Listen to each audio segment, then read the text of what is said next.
Okay, let's break this down right now. Joining me is criminal defense attorney Matthew Mangino. Matthew, it's interesting to see him in these videos trying to escape fault when now he is not fighting this wrongful death lawsuit filed by Shanann Watts' family. And just to let you know and let our viewers know, they're seeking everything from recouping funeral expenses to the loss of Shanann's future income to compensation for ongoing emotional distress. What do you think is going on here? Why is he and his legal team not fighting this? Well, you know, obviously he's pled guilty and has been sentenced for 3 murders. The standard or burden of proof in a civil case is less than that in a criminal case. So the issue of his responsibility for their deaths has already been resolved. It's not as though you're going to be able to effectively fight a wrongful death action after you've been convicted and pled guilty to murder. The second question is, you know, what assets does he have? You know, what could be attached by the victim's family in terms of damages? And if he doesn't have anything and he doesn't really have a defense, you know, what's the sense of defending yourself? Okay, let's talk about that. Now, is it not just what he has now, but what he could get in the future? Because when you look into this, let's say he were to somehow profit off of what happened, a movie deal, a book deal, any of the profits that he gets, couldn't that be recouped by the family? Well, that would be possible. You know, certainly in most states, they have what's called the Slayers Act, which means you can't benefit by your illegal conduct. So he would not be able to make any income off of a story about this murder or this entire case. You know, that money would go in a different direction from the very beginning. It certainly wouldn't go into his pocket. So the likelihood he's serving life without the possibility of parole, the likelihood that he's ever going to have income of his own in the future that would be of any substance is extremely unlikely. Is the idea, too, that he just gave up? You know, he couldn't live with the lies anymore. He lied constantly throughout this whole process. And I think, you know, it's hard to get into the mind of Chris Watts. I know he's been undergone psychological evaluations, but from your perspective, is this a guy who's just given up the fight? He pled guilty to all these charges. He's been sentenced to multiple life sentences. I mean, really, what is going on here? That may be that he's just said, hey, you know, what's the sense? You know, I'm going to be in here for the rest of my life. But what I can tell you, Jesse, is most guys who get life sentences without the possibility of parole, just like those who get death sentences, they don't just sit back and say, well, that's the end of the story. You know, we'll see post-conviction issues raised here. You know, inmates who have life sentences typically litigate those issues over and over again, or as much as they can under the law. So I don't necessarily see, you know, this guy just walking away and say, well, I got what I deserve and I'm just going to sit here. I think this is going to be a fight, but it's not going to be a fight on the civil front. It's going to be a fight on the criminal front and trying to somehow either get a new sentence or get an opportunity to get back in front of the court. Well, I'll tell you one thing. It's just another chapter in this saga. And we're not done talking about Chris Watts, because after our next break, we're going to show more details of what happened to this family. And also we are going to hear from Shanann Watts' family. We'll be right back.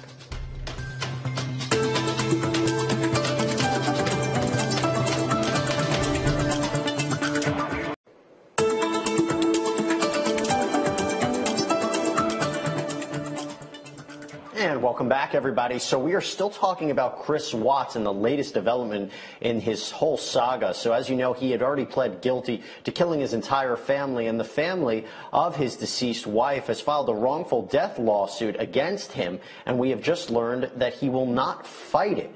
So this is an interesting development, and we're going to talk a little bit more about it. But where we last left off is we were playing his police interrogation tape. And you'll recall, during this whole series of events, Mr. Watts kept changing the story of what happened. When he first gave that porch interview, he said he didn't know what happened to his family. He just hoped for their safe return. Now, in his police interrogation tape, he admits that there was a killing. He admits that his kids were killed and he knows who did it. But he didn't say he was the one who did it. Take a look. Anything else you want to tell me? What's going on, or what happened, or anything? Or you know anything about? Well, had that conversation that morning. It was emotional, and we told her about separation and everything like that. Mm-hmm.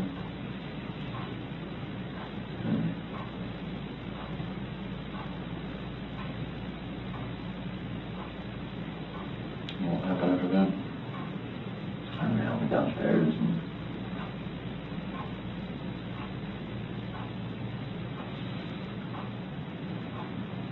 I want to protect her. What? I want to protect her. You don't want to protect her? I don't know what else to say. What happened? Did she kill her? They're blue. Both of them? Yeah. She took both of them to death. I forgot the champagne.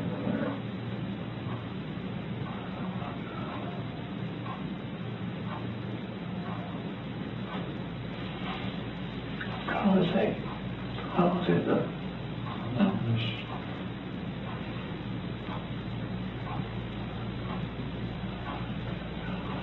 I couldn't call the cops about it. So you know what to do? All the bodies off or something? I mean, I didn't know what else to do. I didn't freak out. I didn't know nothing else to do. Didn't know what to do. So she killed Lucy Stevens. Took them there. Matthew, this is a convicted killer who is saying that his wife was the one that killed the kids. What do you make of this? Well, it's extraordinary on so many different levels. I mean, number one, this is a classic example of why if you're accused of a crime, you don't go and talk to the police without a lawyer, or that you talk to the police at all, let alone have your father there, let alone have your father go into the interrogation room and let you confess to your father. It's really extraordinary on all levels. But in this situation, I feel for the father who has to sit there and listen to his son, who certainly, I'm sure, is strained to even believe his scenario, his explanation for what happened. But obviously, it's all being done on videotape for the police. Yeah, it's incredible to watch. As sad as it is and crazy as it is to see, it's incredible watching this, knowing what we know now. But one of the things that we also saw during the course of the Chris Watts saga, particularly during his sentencing hearing, is when the family of Shanann Watts was able to speak out. I want to play the testimony, the victim impact statement from her father, and he's also the grandfather of Bella and Celeste. He had an opportunity to share some words. Take a look. Shanann, Bella, and Nico love and caring people. They love life. They love being around people who love them. They always had good times. This is the first time they went to the beach this year, and they loved it. But God only knows what happened that night. They were taken by a heartless one.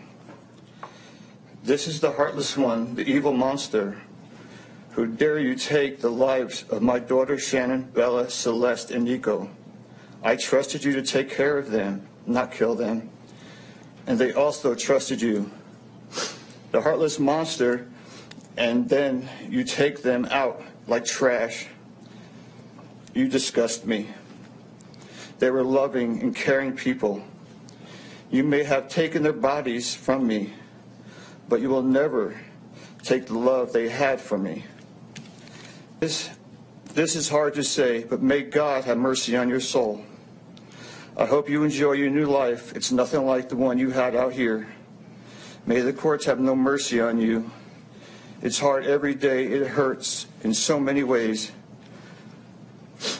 I have heard people say that you're not a monster. No, you are not.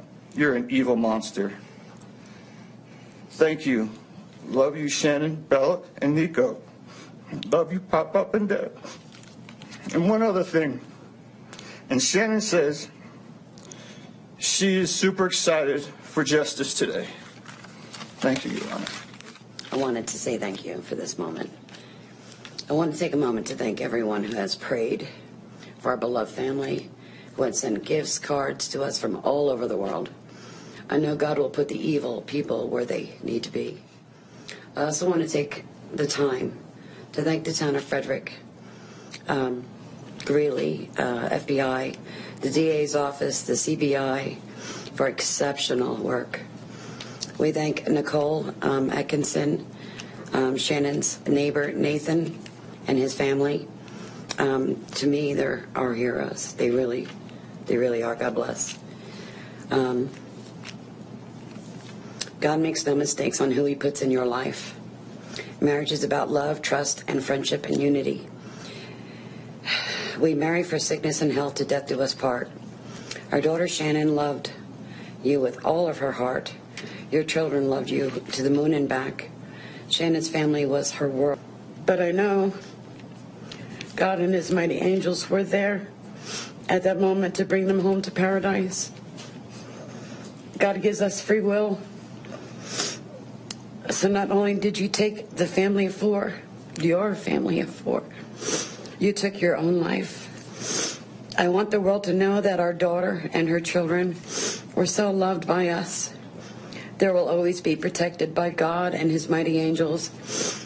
I didn't want death for you because that's not my right. Your life is between you and God now, and I pray that he has mercy for you. From Shannon's mother, Bella Marie, Celeste Catherine, and Nico Lee's Nana. Thank you, Your Honor. Matthew, what do you think it means for the family to speak out in open court with Chris Watts listening only a few feet away? Well, that's gut-wrenching victim impact testimony that we just listened to. But, it's an opportunity, for the victims in this case to confront the perpetrator, the person who took their daughter and grandchildren away from them. I'm sure that to some extent it's therapeutic for them. It's a step toward closure, but you never get over the fact that your daughter and grandchildren were brutally murdered by their husband and father. But it is at least an opportunity for the victims, in this case, the victims of the family of the victims, to have some input, some impact in this sentencing process. And the reason we're talking about Chris Watts is because of the latest development that the family has filed a wrongful death lawsuit against him, trying to recoup everything from funeral expenses to being compensated for emotional distress. And really, we just found out that Chris Watts will not be fighting this lawsuit. We have a lot more to talk about when it comes to Chris Watts, including what the district attorney had to say during the sentencing phase. So we'll take a quick break. We'll be right back.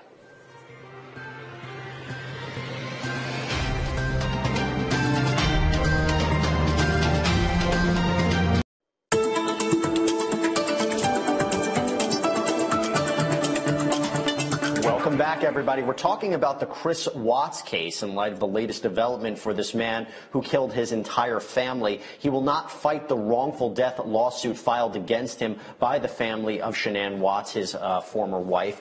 And now the question is, where are we? Well, let's talk about where we were. And we just played you during the sentencing phase when Shanann Watts' family had an opportunity to speak out against Chris Watts in open court. But do you know who also had some choice words for this murderer? Michael Rourke, the district attorney. Take a look. Your Honor, there are no words to adequately describe the unimaginable tragedy that brings us before this court today. By my comments, I'm not even going to try to express the horror, the pain, or the suffering that the defendant has caused to these families, to this community, and to all who were a part of this investigation. However, I do want to spend a few minutes sharing with the court the details of the crime, as so far you've only had an opportunity to review the affidavit and a few facts here and there that have been offered to the court in the motions and pleadings that have been filed. The questions that have screamed out to anyone who will listen since August 13th of 2018 are why and how. Why did this have to happen? How could a seemingly normal husband and father annihilate his entire family? For what? Even worse, what must Bella, age 4, and Celeste, age 3, must have experienced or thought is their father, the one man on this planet who was supposed to nurture and protect them, was snuffing out their lives. They both died from smothering. Let me say that again. The man seated to my right smothered his daughters. Why? Imagine the horror in Bella's mind as her father took her last breaths away. Your Honor, understand very clearly, Bella fought back for her life. The frenulum, the connective tissue between her upper lip and her gum, had a centimeter and a half laceration. She bit her tongue multiple times before she died. She fought back for her life as her father smothered her. But Chris Watts first denied killing his daughters. He said Shanann Watts killed those girls, and then he was the one who killed Shanann, right? Well, let's go back to his interrogation tape. So where'd you put him? Get him out there. In the truck. In which part? Driver's side rear. In the passenger compartment? Driver's side rear. Right behind my seat.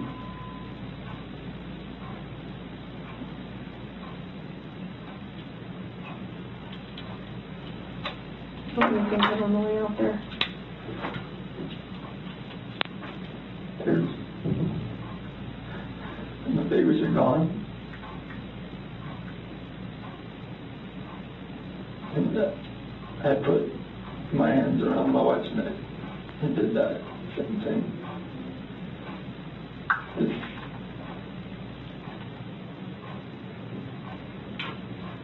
Did Shanann fight back at all when you did that? The rage that I had after seeing that, like, not much.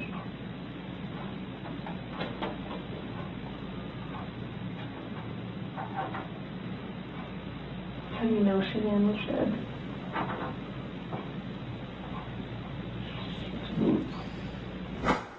Okay, Matthew, now clearly he's lying, but the question is, and his attorney's not present as we talked about, what was the strategy here? That if he admits to killing his wife after she killed the babies, he may get off the hook? Well, I think it would provide some basis for mitigation in terms of his murder of his wife. It's a fit of rage. It's not first-degree murder. He comes upstairs. The children are less than first-degree murder. It certainly wouldn't be an excuse for murdering his wife, but it would certainly not result in life in prison for what happened. But it certainly, it doesn't add up. It doesn't make sense. Right, and but in reality, he not only killed his wife and these two little girls, but also engaged in the unlawful termination of the baby, Nico, who was unborn. I mean, Shanann was pregnant, and that's a fact that we can't deny and we can't ignore. One thing, we're going to take a quick break, but when we come back, we're going to play the interrogation tape where Chris Watts finally admits to where those bodies were buried. We'll be right back.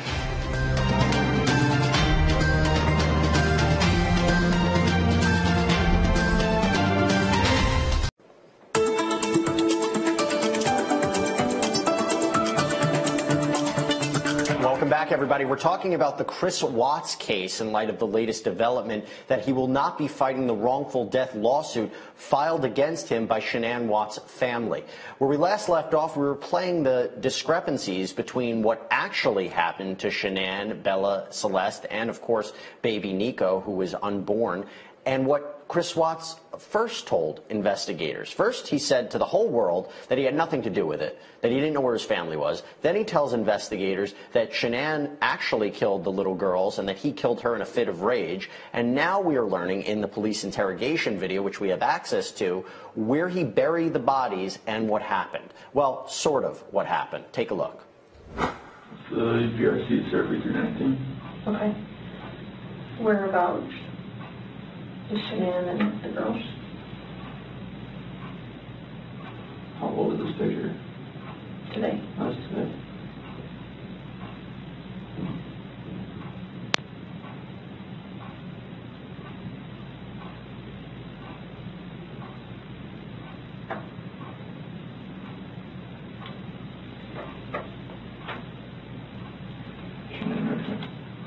Okay, can you mark it for me? I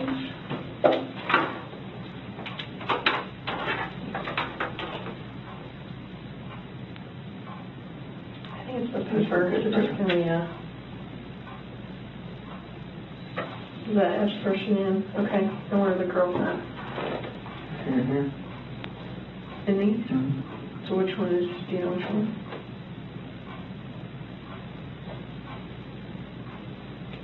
Are they in the tanks? Can somebody who doesn't know what they're doing open those? Okay, it's easy to open. What's in the tanks? It's a mixture of oil and water.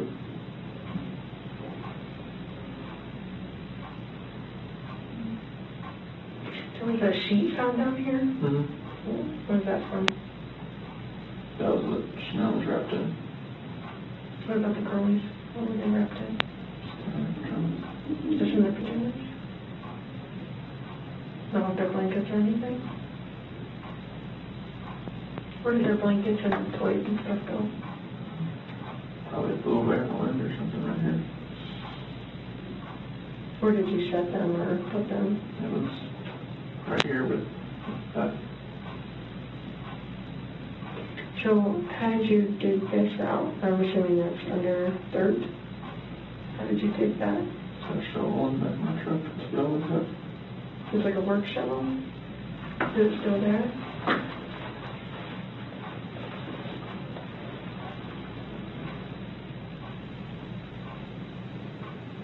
How was Shanann touched?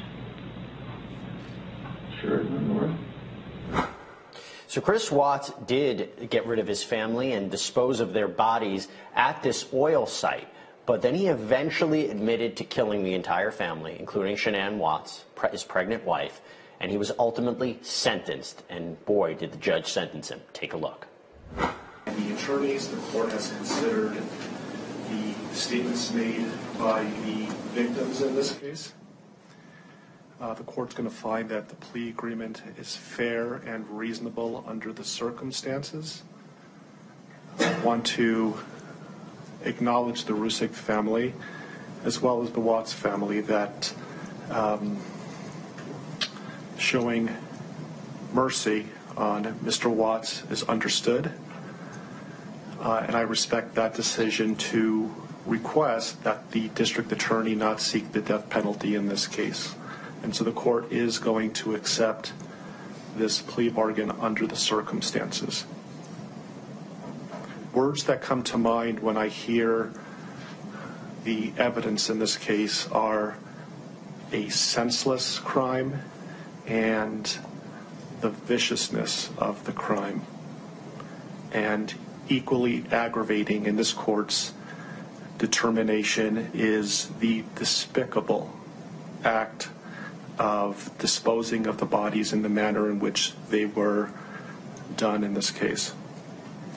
I've been a judicial officer now for starting my 17th year, and I could objectively say that this is perhaps the most inhumane and vicious crime that I have handled out of the thousands of cases that I have seen. And nothing less than a maximum sentence would be appropriate, and anything less than the maximum sentence would depreciate the seriousness of this offense. So the court is going to sentence Mr. Watts as follows. With regard to count number 1, murder in the first degree as it relates to Shanann Watts, the court is going to sentence you, sir, to a life sentence in the Colorado Department of Corrections, followed, with no possibility of parole. And that is going to run consecutively to all but counts 3 and 4. With regard to count 2, as it relates to murder in the first degree with Bella, the court is going to sentence you to life in the Colorado Department of Corrections with no possibility of parole. With regard to count number 3, the court is going to sentence you as it relates to Celeste to life in the Colorado Department of Corrections with no possibility of parole. With regard to counts 4 and 5 relating to Bella and Celeste as a different theory of first-degree murder, the court is going to sentence you to life in the Colorado Department of Corrections, and legally those sentences must run concurrently as a different theory of first-degree murder. Recognizing the unlawful termination of pregnancy for the unborn child that has been named Nico, the court absolutely believes that the maximum sentence of 48 years would be appropriate to run consecutive to the other charges, with an additional mandatory parole period of 3 years as set forth by statute. With regard to count number 7 as it relates to tampering with a deceased body, as well as counts 8 and 9, each a class 3 felony, the court is going to impose a maximum sentence of 12 years each for those counts to run consecutively to the other counts. The court is going to order that the statutory fees be paid and court costs. The court's going to grant the prosecution 91 days to file a notice of restitution. And Chris Watts is currently serving those multiple life sentences. But Matthew, he's not in Colorado, is he? He had to be transferred to Wisconsin for security concerns. I'm imagining this is something that doesn't happen in every kind of case.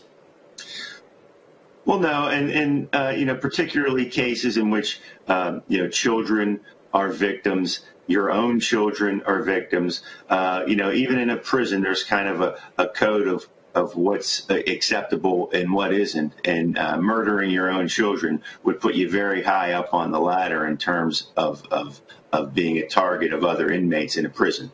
And very high profile case in Colorado, and also across the whole country. So it'll be difficult for him to remain hidden wherever he's located. Now, one of the things that the district attorney had said during the sentencing phase is trying to understand why this happened.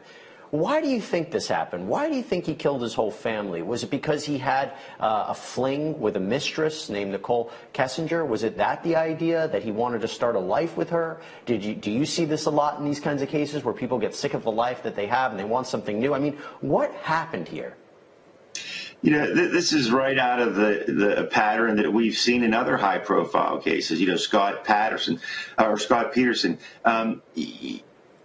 We don't know what goes through someone's head, but this idea that, hey, I got a new girlfriend and life's going to be wonderful, but my wife and my children are holding me back, and I'm entitled to have this relationship, and life is short, and I want everything I can out of life, and you make these irrational decisions that somehow you think you're going to be able to get away from murdering your wife and children so that you can have this wonderful new relationship with this new woman in your life. It's just complete irrational thinking, selfish, self-centered entitlement.